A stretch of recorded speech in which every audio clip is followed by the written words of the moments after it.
Our topic for today, you can't see my shirt, but it's about animals. It's about what to do when your animal makes an appearance in your telehealth session. So my shirt says Cat Mom, but you can't see that. I just was inspired by my sweater. I decided to do a theme for today. This is a big thing that happens when you're at home. I know we've been home almost 2 years now for those of you who are still only working, telehealth at home. But it's a good reminder what to do when your pets start coming into session.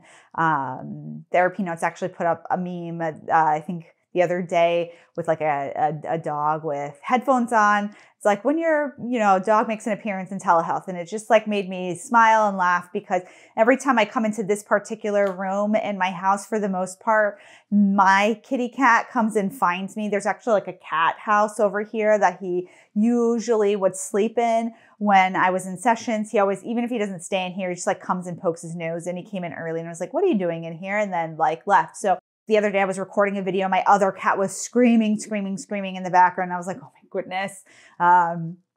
Sometimes I'll jump up on the computer, go in front of my laptop, make an appearance. And so, there's a couple ways that you can handle this and ways to reframe it. One, you have to know your clients. Some clients will love it. I know that any kids I work with, any teens I work with, or just pet lovers in general, like they don't mind. They're like, this is fantastic. Like, I love your cat. A lot of them knew my cat's name. I know their pets' names. They would like bring their pets to session. That was like always like a good, conversation starter for some kids and teens, because they love their pets and they can talk about their feelings towards their pets very easily, right? And you can see like the interactions that they have with their pets, and it's really nice. So, if appropriate, your pet can be a part of your telehealth experience.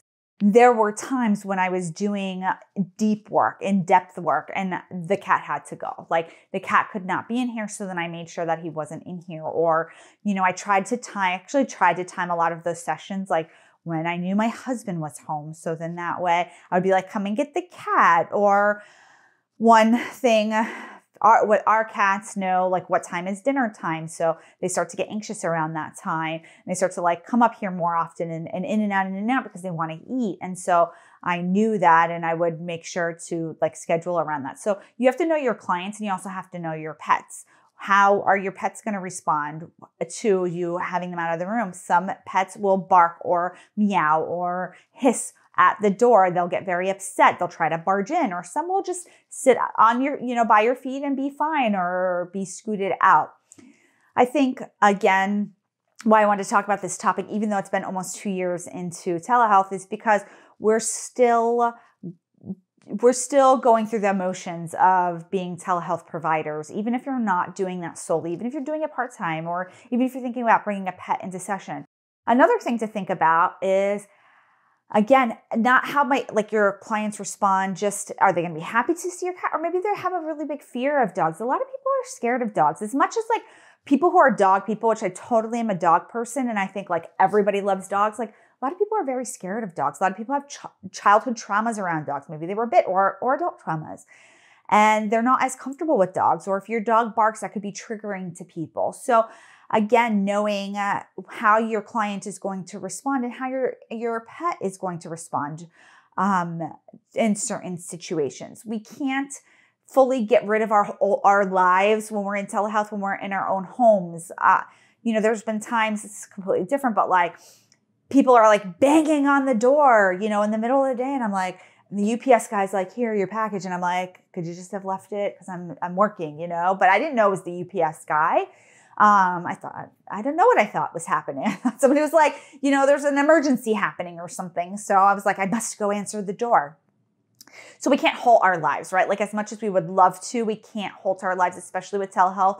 Even in the office, you can't really halt your lives. I remember like we would order Uber Eats all the time, and they would like be knocking and screaming down the hallways, Uber Eats is here, and I'd be like in the middle of session, be like, oh, I have to go grab my Uber Eats. So I think clients understand that we're, not superhuman, that we need to eat, that we have pets, that UPS knocks on our door, but we also want to make sure that we're present in sessions. I'm going to talk about some ways to be present in session and how to manage our pet interruptions. It would be funny if my pet interrupted now, but he is asleep. Both of them are asleep and on the bed in a different room. So I want to thank our sponsor, TherapyNotes. If you don't already follow them on Facebook for their memes, you definitely want to follow them for their memes, but you also want to follow them because they have a wonderful electronic health record. It is full service. You can do your telehealth sessions through there. You can bill your clients through there. You can bill insurance through there. You can send paperwork through there. You can run credit cards, very competitive rates for credit cards. And their customer service is really fantastic. If you have any questions, they can go ahead and help answer anything that you need. So I want you to check out TherapyNotes. The question really becomes, how can I be present in my sessions? And maybe you want to warn new clients, hey, I have a pet. They might come in session. How do you feel about that? Hey, I have a dog. He may bark. You may hear them barking. How do you feel about that? How does that make you feel, right? The therapist question of the hour, but checking in with your clients, letting them know your particular circumstances and your situation. And then having it light if it does happen. I would, like, oh, here's Pumpkin. Here he is again. He's like, okay, let's get back to you. Or if their pet came in because they're also dealing with the same things, whether it was the pet, the UPS driver, Uber Eats, some other kind of disruption, they happen. And how we can reconnect back into sessions when that happens is very important. So make sure you have your ways of gluing yourself back into your sessions. And, my cats, Pumpkin and Skinner, they're not here right now, but they're just in the other room. And I'm always welcoming them to whatever I'm doing. Okay, I'll see you soon, everybody. Bye.